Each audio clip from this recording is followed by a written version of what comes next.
शाळा, college, company किंवा घरची बाग असो, तुमच्या बागेत साचलेली पाने तसेच बागकाम केल्यानंतर साचलेला पालापाचोळा आपण कुठलाही विचार न करता कचऱ्याच्या ढिगाऱ्यात टाकून देतो. हीच न कळत झालेली चूक किती नुकसान करते याचा तुम्ही कधी विचारच केला नसेल. ढिगाऱ्यात साचलेला हा सेंद्रिय कचरा पुढे डम्पिंग ग्राउंडवर जातो आणि तिथे तो सडत राहतो. त्यातून मिथेन वायू तयार होतो, जो कार्बन डायऑक्साइड पेक्षा 28 पट जास्त घातक ग्रीन हाऊस गॅस आहे. महाराष्ट्रात दररोज 22,000 टन कचरा तयार होतो. त्यापैकी 10,000 टन ओला आणि बागेतील कचरा असतो. फक्त पुणे शहरातच दररोज 400 टन बागेतील कचरा डम्पिंग ग्राउंडवर जातोय. विचार करा, एवढ्या प्रमाणात हा कचरा जर सडत असेल तर यातून निघणाऱ्या वायूमुळे किती नुकसान होईल.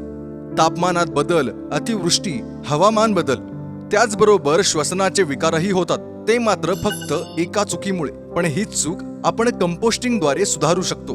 आपल्याच बागेमध्ये एका बाजूला एका डब्यात किंवा हौद बनवून त्यात हा कचरा साठवायचा. त्यात थोडं मातीचं मिश्रण आणि रोज थोडं ओलसर करण्यासाठी पाणी. काही दिवसातच याचं रूपांतर सेंद्रिय खतात होतं, जे शेतीसाठी आणि आपल्या बागेसाठी खूप उपयुक्त आहे.